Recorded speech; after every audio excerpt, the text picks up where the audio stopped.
Today's episode is brought to you by Sincerely Shalia, my very own greeting card line, written and designed by me for real love and real life. Whether you need the perfect card to celebrate love, apologize, or say what's on your heart, Sincerely Shalia has you covered. So skip the generic and say it your way. Check out my full collection at shaliavinny.com/greeting cards and find the card that speaks for you.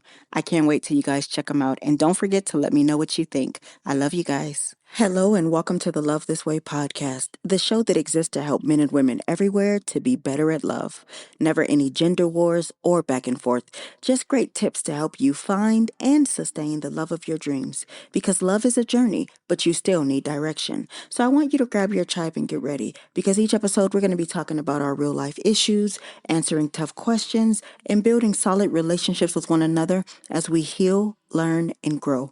I'm your host, your girl, Dr. Shalia Vinny, and today's show is about a topic no one ever talks about: the grief inside relationships.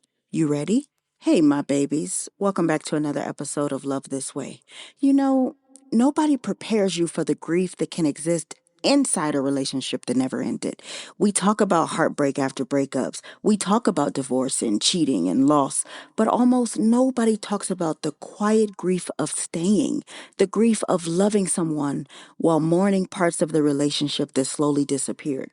Because sometimes nothing technically ended, but something changed, or the closeness changed, the softness changed, the effort might have changed, the romance changes, the emotional safety changed. And now you're sitting inside a relationship wondering why your heart feels heavy, even though the person is still right there.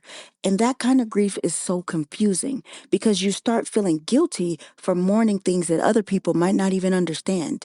But grief is not only about losing people. Sometimes grief is losing the relationships you thought you would have, or the version of your partner you once knew, or the experiences that you dreamed about, the love you thought would come naturally someday. And people are carrying this silently every day, because some of the hardest grief is for things that never happened. And this is where people need honesty, because sometimes the grief in relationships isn't about what happened. It's about what never did. The proposal you dreamed about but never got. The romance you hoped would come eventually. The emotional intimacy you kept waiting for. The effort, the softness, the pursuit, the intentionality. The moments you thought would naturally happen once someone loved you enough. And over time, you quietly start realizing that this may never happen for me. That realization hurts in ways people don't talk about enough, because many people are grieving experiences they always imagined they would have in love. Some women are grieving never feeling deeply pursued, or never being emotionally prioritized, never getting tenderness consistently, never getting the romance they secretly wanted. Some men are grieving never feeling emotionally safe enough to soften, never feeling appreciated for what they carry, never feeling fully understood by the person they love. And people normalize this grief because we're still together. But staying together does not mean there is no loss. Some people are grieving the relationship they hoped that they were building while actively living inside of it. That's real, and it's painful, because grief inside relationships often looks quiet. You still cook dinner, you still go to work, you still take care of the kids and still function, but privately, you're mourning things nobody even realizes mattered to you.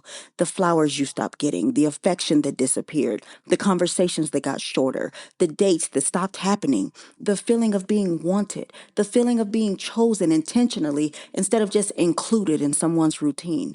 And eventually, people stop bringing it up. And it's not because it stopped hurting, it's because they got tired of feeling foolish for wanting it. I need to go deeper, because I need to make sure you understand how people slowly learn to live while being emotionally hungry.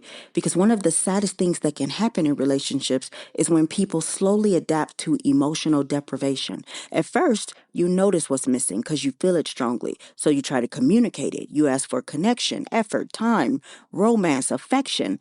But after enough disappointment, Many people stop asking, and it's not because the need disappeared, but because hope did.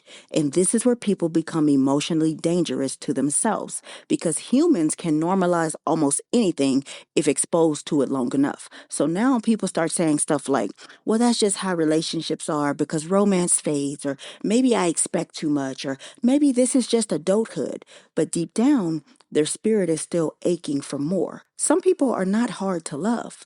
They've just been surviving on emotional crumbs for so long that they started calling it enough.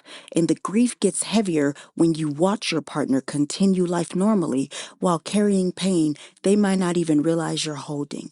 That hurts, to feel unseen while standing right beside someone every day, to miss someone who is still physically present, to feel lonely next to the person you love. And here's the hardest part. Sometimes your partner is not even intentionally hurting you. Sometimes they truly do not understand the depth of what's missing for you emotionally. And because there's no big event to point it out to them, people invalidate their own pain. But emotional neglect is still painful, even when it's unintentional. And grief still exists, even when nobody meant harm. Hey, friend.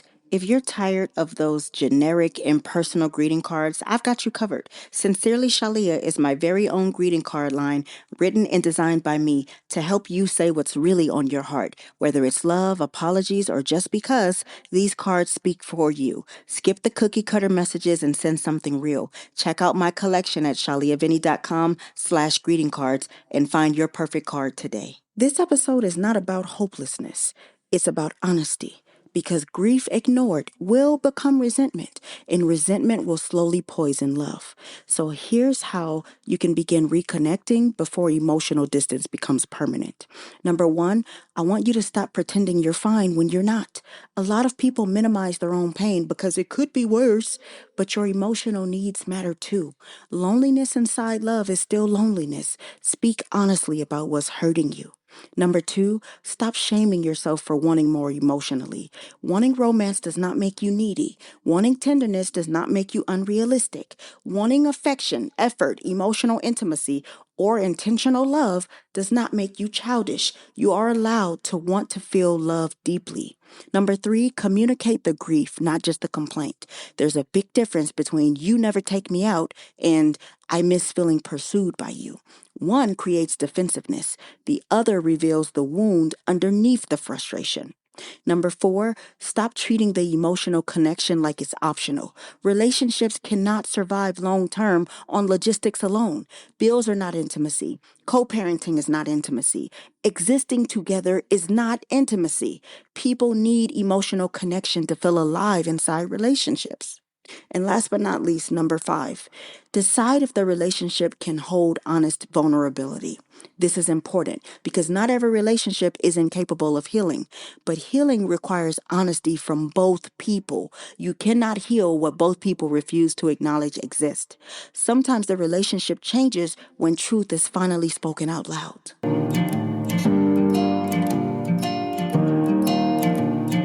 Let me leave you with this, and I hope that you take it with you. Some of the deepest grief people carry is not over relationships that ended. It's over relationships that slowly stopped feeling alive. It's grieving the tenderness that disappeared, the effort that faded, the romance that never came, the emotional connection you kept hoping would return. It's grieving the version of love you thought you were building. And the hardest part is many people carry this grief silently because they think, at least I still have someone. But having someone physically is not the same as feeling emotionally held by them. And people deserve more than survival inside of love. They deserve connection, softness, intentionality, emotional safety, effort. Because real love is not just staying, it's continuing to nourish what made the relationship feel alive in the first place. And if we're honest, some people are not grieving the loss of a person. They are grieving the loss of what the relationship could have been if both people had kept tending to it. Now, if you need more help, you can go to shaliavinny.com, book a one-on-one or a couple session, and I'll be with you to work through this issue if you need me. I'm here for you, I'm rooting for you, and I'm going to see you on the next episode, okay? Today's show is brought to you by Sincerely Shalia, my greeting card line. Please rate the show on your favorite streaming platform, share it with one person who you think needs to hear it, and then ask them to do the same. Remember, good, better, best. Don't you ever let it rest. To your good is better, and your better is best. Until next time, your friend, motivator, and relationship strategist, Dr. Shalia. Bye.